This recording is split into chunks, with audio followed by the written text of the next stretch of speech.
Microsoft Excel 2007। सबसे पहले हम आपको बताएंगे कि MS एक्सेल क्या होता है। MS एक्सेल माइक्रोसॉफ्ट ऑफिस का ही पार्ट है जो कि दुनिया में सबसे ज़्यादा यूज़ होने वाला स्प्रेडशीट प्रोग्राम है। वैसे तो आपको कई स्प्रेडशीट प्रोग्राम मिल जाएंगे, लेकिन ये सबसे ज़्यादा यूज़ होने वाला और सबसे लोकप्रिय प्रोग्राम बन गया है। एक्सेल डॉक्यूमेंट को वर्कबुक से भी जाना जाता है। एक सिंगल वर्कबुक में कई शीट्स भी हो सकती हैं। आइए अब हम जानेंगे एक्सेल 2007 के बारे में। आइए अब हम जानेंगे कि माइक्रोसॉफ्ट एक्सेल में नया डॉक्यूमेंट कैसे क्रिएट होता है। नया डॉक्यूमेंट क्रिएट करने के लिए आप सबसे पहले ऊपर ऑफिस बटन पर जाएं और क्लिक करें। अब आप न्यू पर जाएं और क्लिक करें।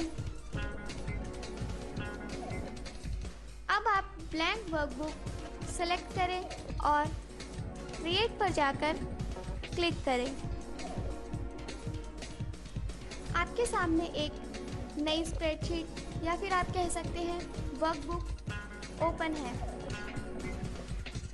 वर्कबुक में कोई भी अक्षर या शब्द लिखने के लिए आप ये जो एरिया दिख रहा है इसका प्रयोग करते हैं, जिन्हें सेल बोला जाता है। हर एक सेल का अपना एक नाम होता है। जैसे हमने सेलेक्ट किया ये वाला सेल, तो इसका नाम है D5। और अगर आपसे कोई कहता है G6 सेल आप सेलेक्ट कीजिए, तो अगर आप G6 सेलेक्ट करते हैं तो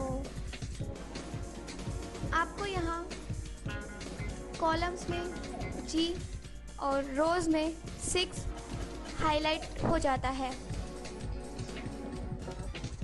तो ये जो आपको ऊपर ABCD अल्फ़ाबेट्स दिख रहे हैं, इन्हें कॉलम्स बोला जाता है। और ये जो आपको बाईं तरफ 1 2 3 4 5 नंबर दिख रहे हैं, वर्कशीट एक नॉर्मल स्प्रेडशीट टाइप है जो कि रो एंड कॉलम की मदद से बनी होती है। और चार्ट शीट एक स्पेशल तरह की चीज है जो कि एक सिंगल चार्ट की तरह होती है। तो आइए अब हम जानते हैं कि माइक्रोसॉफ्ट एक्सेल 2007 में शब्दों के अनुसार हम कॉलम्स और रोज को कैसे एडजस्ट कर सकते हैं।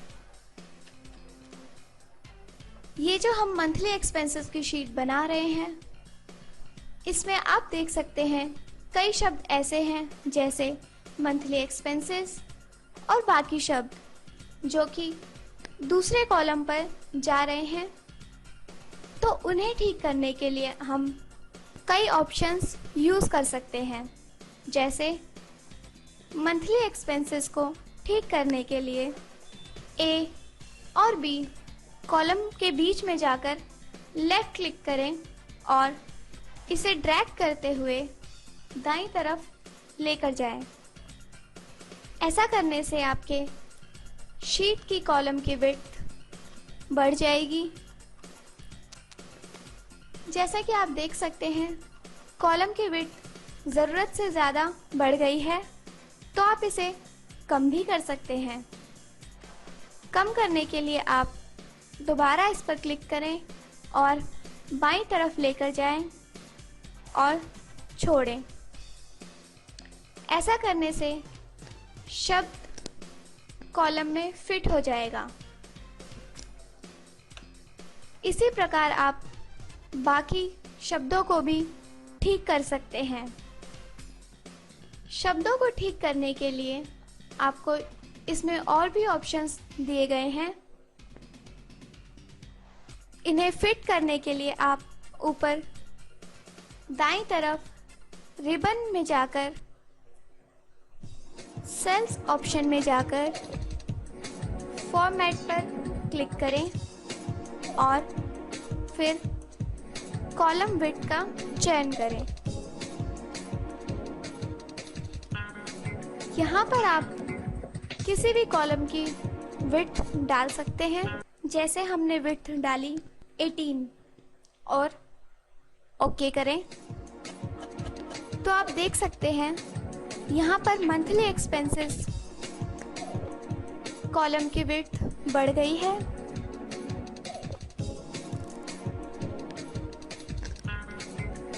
कई बार ऐसा होता है कि आपको विड्थ नहीं पता होता, तो उसके लिए भी एक ऑप्शन यहाँ मौजूद है। दोबारा आप रिबन में जाएं, सेल्स ऑप्शन पर जाएं और फॉर्मेट पर क्लिक करें। उसके बाद आप ऑटो फिट कॉलम विड्थ पर जाकर क्लिक करें। जैसा कि अब आप देख सकते हैं इस कॉलम की विड्थ शब्द के अनुसार फिट हो गई है। अब हम जानेंगे कि MS एक्सेल में किसी भी वर्कशीट को कैसे सेव किया जाता है। जैसे कि आपने पिछले सेक्शन में देखा कि अपने डॉक्यूमेंट को सेव करना बेहद ज़रूरी है ताकि आप किसी भी डेटा लॉस से बच सकें। MS एक्सेल में अपने वर्क को सेव करने का तरीका बिल्कुल वैसा ही है जैसे आपने पिछले सेक्शन में MS वर्ड में किया था। तो आइए देखते हैं अपने वर्कशीट को कैसे सेव करते हैं। कोई भी शीट सेव करने के लिए आप सबसे पहले माइक्रोसॉफ्ट ऑफिस बटन पर जाएंगे। अब आप सेव एज बटन पर जाएंगे और एक्सेल वर्कबुक पर क्लिक करेंगे। आपके सामने एक सेव एज पैलेट ओपन हो जाएगा। माना हमें अपना डॉक्यूमेंट डेस्कटॉप पर सेव करना है, तो उसके लिए आप यहाँ से डेस्कटॉप चुनेंगे और फाइल का नाम हमें देना है मंथली एक्सपेंसेस। तो यहाँ पर हम अपनी फाइल का नाम टाइप करेंगे मंथली एक्सपेंसेस से। अब आप इसे सेव करने के लिए सेव पर क्लिक कीजिए। अब आपकी फाइल आपके कंप्यूटर के डेस्कटॉप पर सेव हो चुकी है। अब अगर आप अपनी फाइल किसी और व्यक्ति को ईमेल के द्वारा भेज रहे हैं और उनके पास माइक्रोसॉफ्ट ऑफिस एक्सेल 2007 नहीं है, और अगर उनके पास माइक्रोसॉफ्ट ऑफिस 2003 है, तो उसके लिए आप अपनी फाइल को लोअर वर्जन में सेव भी कर सकते हैं। ऐसा करने के लिए आप माइक्रोसॉफ्ट ऑफिस बटन पर जाएं और सेव एज कमांड पर जाएं। अब एक्सेल 97-2003 वर्कबुक पर जाकर इसे सेव करें। अब हम जानेंगे MS एक्सेल में फॉर्मूलाज एंड चार्ट्स का प्रयोग। फॉर्मूला की मदद से आप बड़ी से बड़ी कैलकुलेशन कम समय में हल कर सकते हैं और किसी भी तरह के मैथमेटिकल समीकरण के रिजल्ट जानने में आपकी मदद हो सकती है। तो आइए अब हम जानते हैं कि MS एक्सेल में फॉर्मूलाज का यूज कैसे किया जाता है।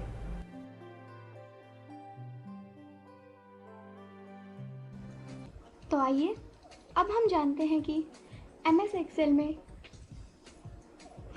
फॉर्मूलाज का यूज़ कैसे किया जाता है। ये जो अब आप डेली एक्सपेंसेस की शीट देख रहे हैं, यहाँ पर हम लिखेंगे डेली एक्सपेंसेस, जैसे वेजिटेबल्स जिसका प्राइस है 110 और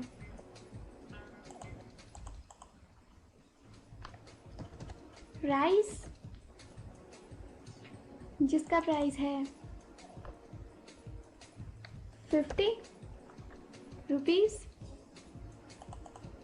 और फ़ोन बिल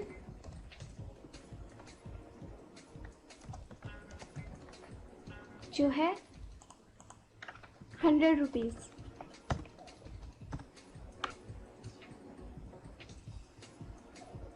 अब हमें जानना है कि वेजिटेबल्स, राइस, फ़ोन बिल का टोटल। तो उसके लिए आप यहाँ पर क्लिक करें और लिखें टोटल। इनका टोटल जानने के लिए आप यहाँ पर इस सेल पर क्लिक करें। MS एक्सेल में फॉर्मूला इक्वल टू से स्टार्ट होता है। जैसे आप अपने कीबोर्ड से दबाएं इक्वल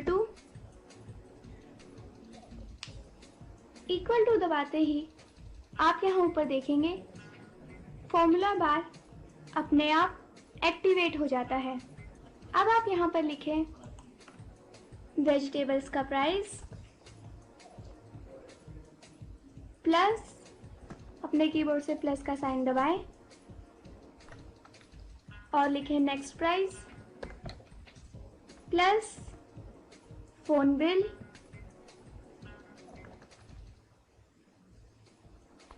और जैसे ही आप अपने कीबोर्ड पर एंटर प्रेस करते हैं या यहाँ ऊपर जाकर चेक पर क्लिक करते हैं तो आपका टोटल आपके सामने होता है। तो इन तीनों का टोटल हुआ 260 रुपये। अभी आपने देखा कि आपने नंबर्स लिखकर यहाँ पर उसे जोड़ा। दूसरा तरीका MS एक्सेल में है कि आप सेल का नंबर, नाम लिखकर उन्हें जोड़ सकते हैं। तो उसके लिए हमने एक सेल सेलेक्ट किया और अब मान लीजिए हमें जोड़ना है वेजिटेबल्स, राइस और फ़ोन बिल। तो उसके लिए हम फॉर्मूला स्टार्ट करेंगे। फॉर्मूला शुरू करने के लिए सबसे पहले अपने कीबोर्ड से इक्वल टू दबाएं और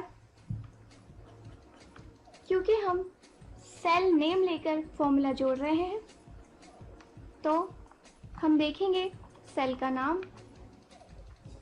तो इस सेल का नाम है D7। आप यहाँ सेलेक्ट करके देख सकते हैं D7 यहाँ पर एक्टिवेट हो जाता है और यहाँ पर वह नीले रंग में शो करता है। प्लस शिफ्ट प्रेस करके अपने कीबोर्ड पर लिखें। जैसे इसका नाम है डी रो में 8 रो यानी D8 प्लस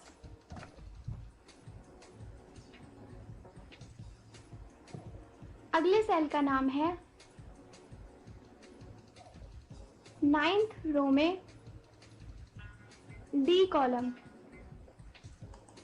यानी D9। यहाँ ऊपर आप देखें फॉर्मूला बार आपको दिखा रहा है कि आपके इस सेल में जो आपने वैल्यू डाली है वो है ये। तो अब अपने कीबोर्ड से एंटर प्रेस करें या यहाँ ऊपर चेक पर क्लिक करें।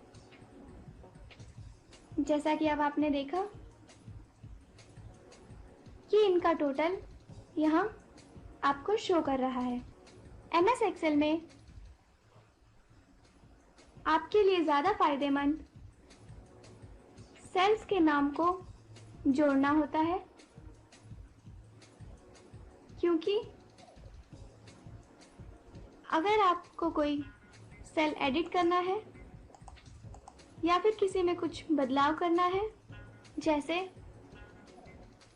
आपको यहाँ 110 से हटाकर 150 करना है, तो एंटर प्रेस करते ही आपने जो बदलाव यहाँ करा है वो इसके टोटल में अपने आप बदल जाएगा। लेकिन जो टोटल आपने नंबर्स डाल के किया था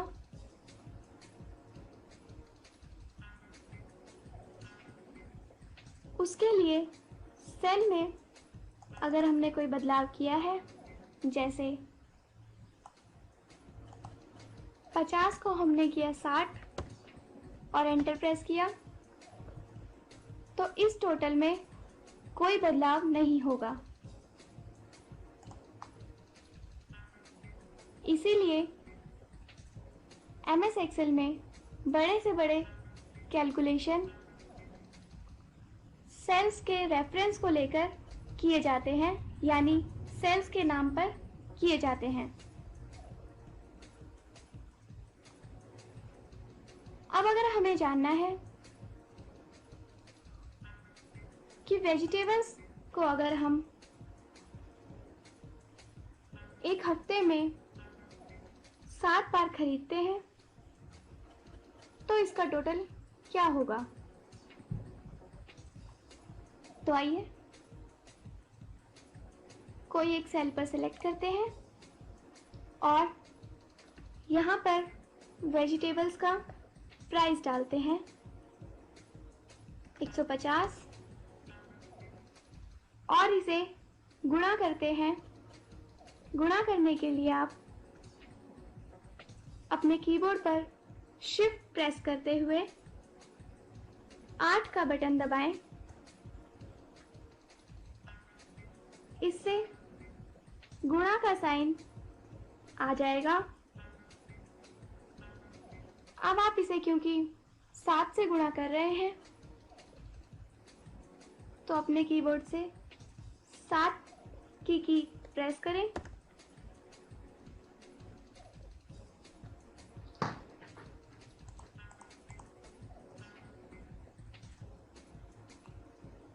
क्योंकि हम इक्वल टू लिखना भूल गए हैं तो हम उसे बाद में भी इसमें ऐड कर सकते हैं।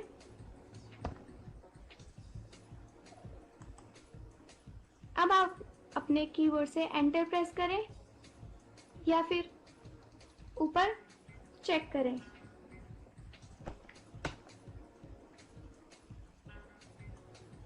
तो इसका टोटल भी यहाँ पर आपको शो करेगा।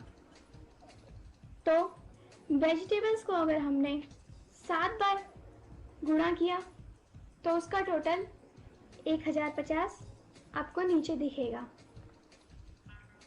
तो इस प्रकार हमने जाना कि MS एक्सेल में हम कैसे छोटी या बड़ी कैलकुलेशंस कर सकते हैं। और चार्ट्स, जिन्हें ग्राफ्स भी कहा जाता है, चित्रों द्वारा नंबर्स की वैल्यू दर्शाने का एक तरीका है जिनसे आपको समझना और भी आसान हो जाता है।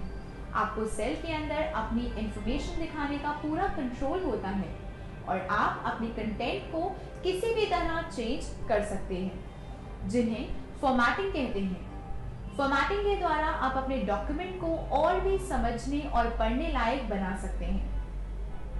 किसी भी वर्कशीट को प्रिंट करना एक बहुत ही इंपॉर्टेंट टास्क है। आपको ये जान के खुशी होगी कि आप MS एक्सेल 2007 में एक नॉर्मल वर्कशीट को प्रोफेशनल लुकिंग रिपोर्ट में तैयार कर सकते हैं और उसे प्रिंट कर सकते हैं। तो आइए प्रिंट करने से पहले देखते हैं आप और क्या क्या कर सकते हैं।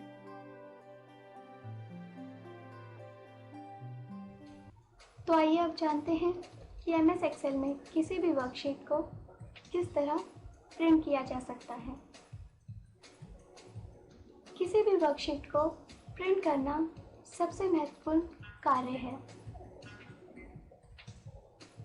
किसी भी वर्कशीट को प्रिंट करने के लिए आप सबसे पहले माइक्रोसॉफ्ट ऑफिस बटन पर जाएं और क्लिक करें।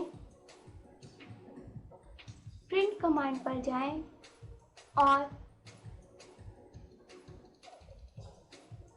प्रिंट प्रीव्यू ऑप्शन पर क्लिक करें।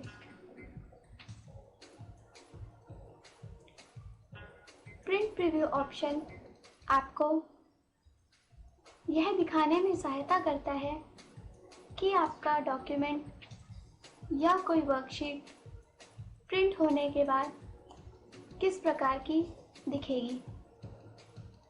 जैसा कि आप देख सकते हैं कि डेली एक्सपेंसेस की शीट प्रिंट होने के बाद कुछ इस तरह की दिखेगी।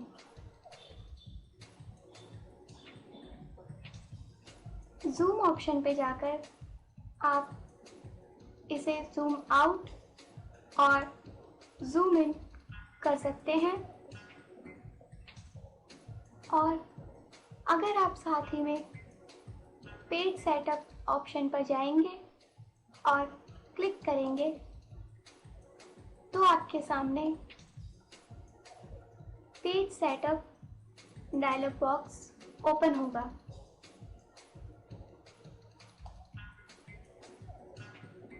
पेज ऑप्शन में आप यह चुन सकते हैं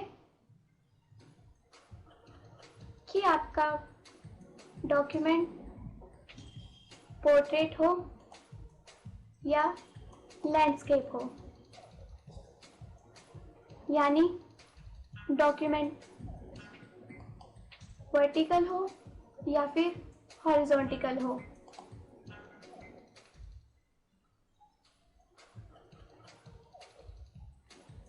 पेपर साइज द्वारा आप डॉक्यूमेंट का साइज चुन सकते हैं। जैसे हमने चुना A4, और प्रिंट क्वालिटी ऑप्शन से आप प्रिंटिंग क्वालिटी चुन सकते हैं।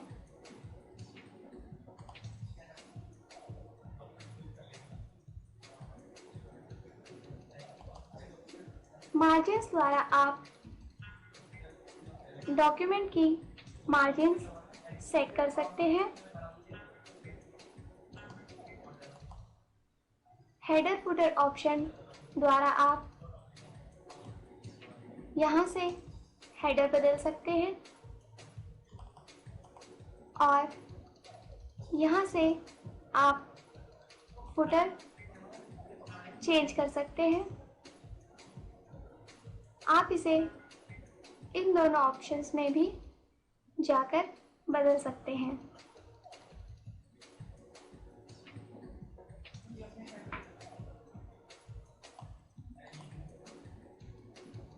शीट द्वारा आप चयन कर सकते हैं ग्रिड लाइंस का। अगर आप चाहते हैं कि आपके डॉक्यूमेंट में लाइंस आए, ग्रिड लाइंस आए, तो आप इस पर चेक कर सकते हैं। और अगर आप चाहते हैं कि आपका प्रिंट ब्लैक एंड वाइट हो तो आप इस पर चेक कर सकते हैं।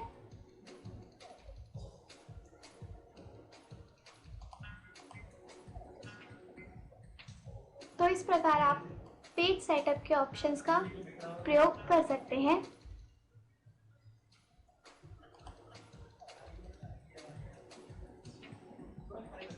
ऊपर प्रिंट पर क्लिक करते ही आपका डॉक्यूमेंट प्रिंट हो जाएगा। और अब अगर आप चाहते हैं कि आपको इसमें कुछ बदलाव करना है या इस डॉक्यूमेंट में कुछ ऐड करना है, जैसे आपको फुटर चेंज करना है या हेडर में कोई चेंज करना है या फिर किसी सेल का कलर बदलना है, तो आप ऊपर क्लोज प्रिंट प्रीव्यू में जाकर क्लिक करें। इससे आप वापस अपने डॉक्यूमेंट में आ जाते हैं। अब यहाँ पर आप कुछ भी बदल सकते हैं।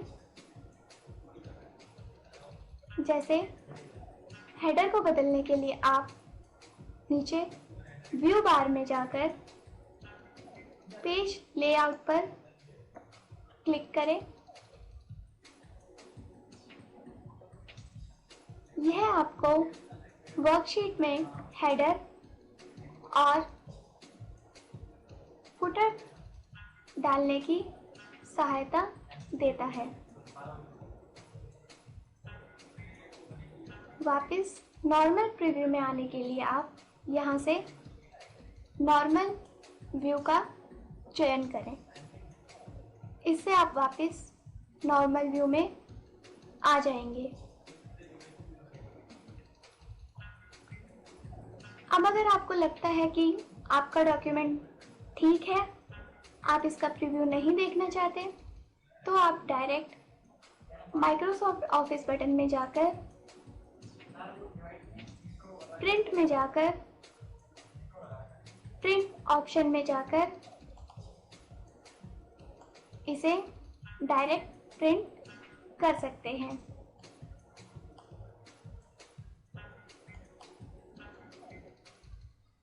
यहाँ पर आपको कई तरीके की सेटिंग्स मिलेंगी, जैसे प्रिंटर नेम। आप यहाँ पर अपने प्रिंटर का नाम डाल सकते हैं। प्रिंट रेंज, यहाँ पे आप डाल सकते हैं आपको अगर सारी शीट्स प्रिंट करनी है। यहाँ पर आप पेजेस ऑप्शन इनेबल करके पेजेस नंबर डाल सकते हैं। जैसे आपको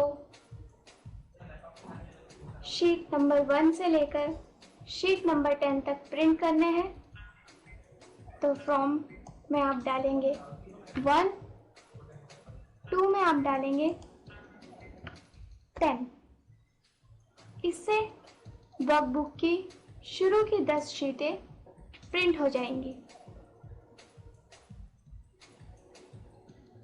प्रिंट वर्ड ऑप्शन में आपको ये सारे ऑप्शंस दिखेंगे। इसके द्वारा आप चयन कर सकते हैं कि आपको कौन सी शीट प्रिंट करनी है। सिलेक्शन द्वारा आप जितनी शीट सेलेक्ट करेंगे वो सब प्रिंट होकर आ जाएंगी, और एंटायर वर्कबुक द्वारा पूरी वर्कबुक में जितनी शीटें होंगी वो प्रिंट होकर आ जाएंगी। एक्टिव शीट्स द्वारा जितनी शीट्स एक्टिव होंगी वह प्रिंट होकर आ जाएंगी।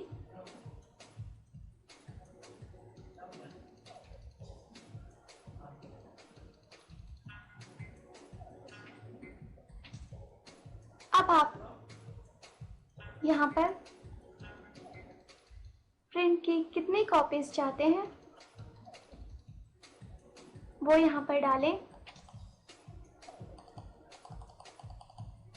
इससे प्रिंट की उतनी ही कॉपीज प्रिंट हो जाएंगी। अब आप ओके पर जाकर प्रिंट करें। तो इस प्रकार आप जान ही चुके होंगे कि MS Excel 2007 में कोई भी डॉक्यूमेंट या वर्कबुक किस प्रकार प्रिंट की जाती है।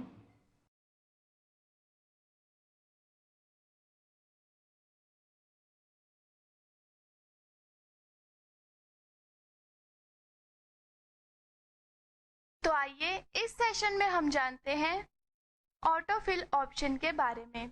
किस तरह से हम MS Excel में ऑटोफिल ऑप्शन का यूज कर सकते हैं। तो उसके लिए हम सबसे पहले MS Excel ओपन करेंगे और वहां से हम एक नई स्प्रेडशीट ओपन कर लेंगे ताकि आप और भी आसानी से इस ऑप्शन को समझ सके।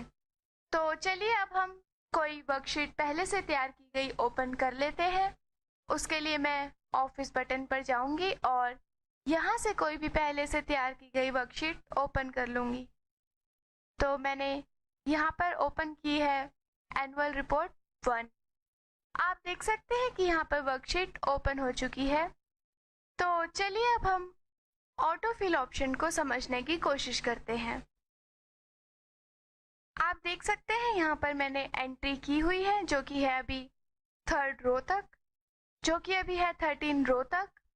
तो अगर मैं इसके बाद कुछ एंट्री करना चाहती हूँ तो मैं यहाँ पर एक सेल सेलेक्ट कर लेती हूँ और यहाँ पर मैं सीरियल नंबर दे देती हूँ और इसी के आगे मैं कुछ इसी तरह का डाटा भी टाइप कर लेती हूँ।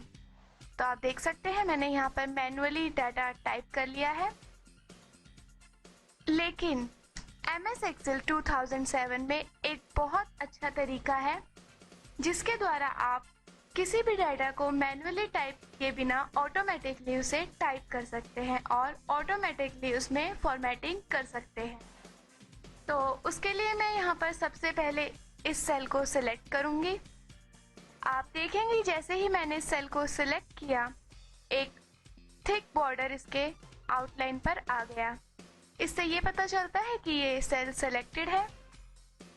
और इसी तरह अगर जब मैं अपना माउस पॉइंटर इसके ऊपर लेकर जाती हूँ तो ये आपको एक थिन ब्लैक क्रॉस दिखता है जिसके द्वारा आप ऑटोफिल ऑप्शन को यूज़ कर सकते हैं। तो जब मैं इस कर्सर को यहाँ लेकर जाती हूँ तो आप देख सकते हैं ये ब्लैक कलर का क्रॉस आपको दिखता है। और इसी तरह जब मैं इसे बाहर लेकर जाती हूँ तो आप देख सकते हैं कि ये एक थिक क्रॉस जो कि वाइट कलर में है आपको दिखता है। और जब मैं इसको माउसर को यहाँ लेकर जाती हूँ और अपने माउस से क्लिक करती हुई इसे ड्रैग करती हुई नीचे लेकर आती हूँ तो आप देखेंगे कि यहाँ पर ये जो सेल सेलेक्टेड है इन सेल्स ने जो पहले यहाँ पर इस सेल की वैल्यू थी वो कॉपी कर ली है।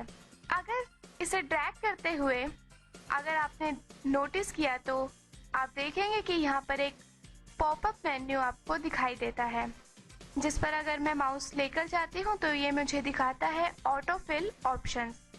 अगर मैं इस पर क्लिक करती हूँ तो आप देख सकते हैं यहाँ पर आपको डिफरेंट टाइप्स के ऑप्शन दिखते हैं जैसे copy cells, fill series, fill formatting only, fill without formatting. तो चलिए अब हम इसमें एक एक ऑप्शन को समझने की कोशिश करेंगे। सबसे पहला ऑप्शन है कॉपी सेल्स जो कि अभी सिलेक्टेड है। तो आप देख सकते हैं कॉपी सेल्स जो सिलेक्टेड है उसने हमारी सेल की वैल्यू को यहाँ पर कॉपी कर दिया है। यानी अगर मैं जो भी सेल सेलेक्ट करूँगी तो ये वैल्यू उसमें कॉपी होती चली जाएगी जैसा कि आप देख सकते हैं। तो इसी तरह अब हम देखते हैं दूसरा ऑप्शन। तो दूसरा ऑप्शन आप देख सकते हैं फिल सीरीज।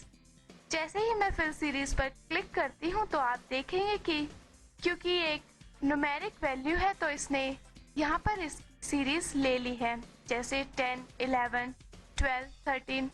तो इस तरह से ये नंबर्स की सीरीज ले लेता है जिससे आपको बार बार टाइप करने की ज़रूरत नहीं पड़ती और काफ़ी आसानी से फिर आप इसमें अपना डाटा फिल कर सकते हैं। इसी तरह से अगर मैं थर्ड ऑप्शन देखती हूँ तो वो है फिल फॉर्मेटिंग ओनली। जैसा कि आप देख सकते हैं अभी हमारे सेल्स में कोई भी फॉर्मेटिंग नहीं है तो मैं इसमें कुछ फॉर्मेटिंग दे देती हूँ। पहले से ही मैंने यहाँ पर एक फॉर्मेटिंग दे रखी है जो कि है बोल्ड। चलिए मैं इस सेल में कुछ कलर फिल कर देती हूँ। मैं इसमें फिल कर देती हूँ येलो।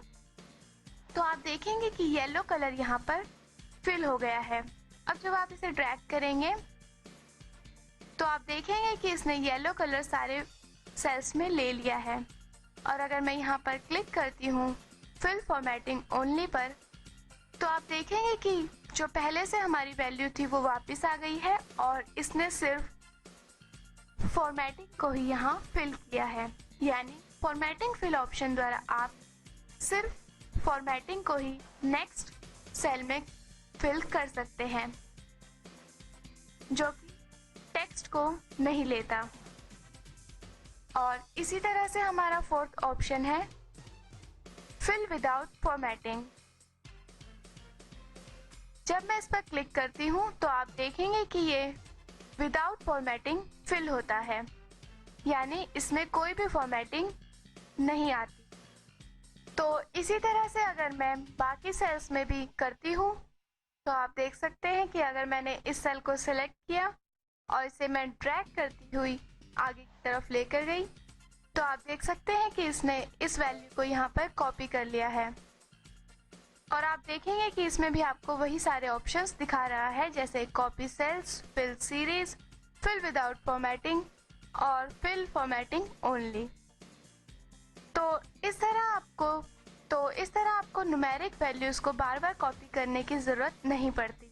इसी तरह अगर मैं इस सेल को यहाँ से कॉपी करके यहाँ पेस्ट करती हूँ और इसे भी मैं अगर ड्रैग करती हुई आगे की तरफ लेकर जाती हूँ तो आप देखेंगे कि इसने यहाँ पर इसे कॉपी कर लिया है। तो इस तरह आपने देखा कि ऑटो फिल ऑप्शन द्वारा आपको मैन्युअली बार बार डेटा टाइप करने की ज़रूरत नहीं पड़ती और बार बार हर सेल में फॉर्मेटिंग करने की आवश्यकता नहीं पड़ती। आप ऑटो फिल ऑप्शन द्वारा ऑटोमेटिकली सेल्स को कॉपी कर सकते हैं और उनमें फॉर्मेटिंग कर सकते हैं। आइए अब हम जानते हैं कि हम किस तरह MS Excel 2007 में वर्कबुक्स और वर्कशीट्स और सेल्स प्रोटेक्ट कर सकते हैं।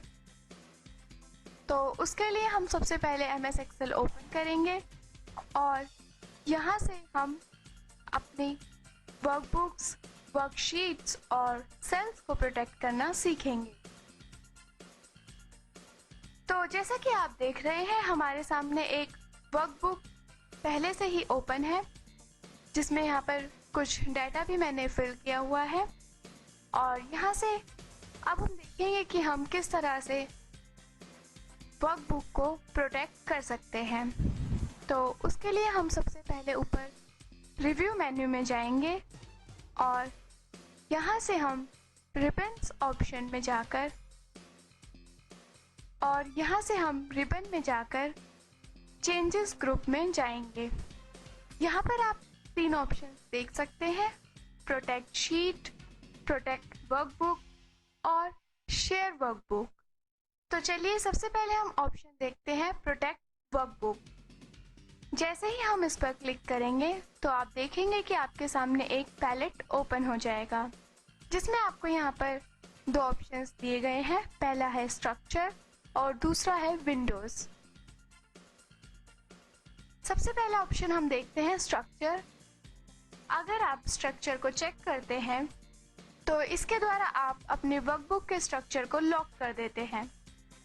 स्ट्रक्चर को लॉक करने के बाद आप वर्कबुक में कुछ भी एडिटिंग नहीं कर सकते, यानी ना ही आप वर्कबुक को डिलीट कर सकते हैं, ना ही उसमें कोई नई वर्कबुक इंसर्ट कर सकते हैं और ना ही उसमें कोई एडिटिंग और ना ही कोई वर्कबुक उसमें ऐड कर सकते हैं। तो चलिए आइए अब इसका हम उपयोग करके देखते हैं। तो इसके बाद हमने यहाँ पर स्ट्रक्चर को चेक किया और यहाँ पर आप देख रहे हैं कि ये आपसे पासवर्ड मांगता है, तो आप इसे पासवर्ड दे दीजिए जो कि ऑप्शनल होता है। आप चाहें तो इसे पासवर्ड दे सकते हैं या फिर आप इसे पासवर्ड नहीं भी दे सकते, लेकिन क्योंकि हम इसे लॉक कर रहे हैं और जो कि सिक्योरिटी की वजह से ही किया जाता है तो हम यहाँ पर अगर पासवर्ड देते हो वो ज़्यादा फायदेमंद होता है। तो हम यहाँ पर कुछ भी पासवर्ड दे देते हैं अपने मुताबिक। तो मैंने यहाँ पर पासवर्ड दिया। अब जब मैं ओके पर क्लिक करती हूँ तो आप देखेंगे कि ये पासवर्ड को री एंटर करने के लिए कहता है। तो मैं यहाँ पर पासवर्ड को री एंटर कर देती हूँ जो मैंने पासवर्ड अभी डाला था और उसके बाद मैं ओके पर क्लिक कर देती हूँ। अब आप जब यहाँ पर नीचे बाईं तरफ आकर इस पर राइट क्लिक करेंगे तो आप देखेंगे कि इंसर्ट, डिलीट, रीनेम, मूव और copy, tab, colour, hide, unhide, ये सभी ऑप्शंस यहाँ से इनविजिबल हो गए हैं। यानी अब ना ही आप इसमें कोई शीट इंसर्ट कर सकते हैं, ना ही डिलीट कर सकते हैं, ना ही कोई वर्कशीट आप रीनेम कर सकते हैं और ना ही मूव और कॉपी कर सकते हैं। यानी आपकी वर्कबुक अब लॉक्ड है। ना ही आप इसमें कोई टैब कलर ऐड कर सकते हैं और ना ही इसे हाइड और अनहाइड कर सकते हैं।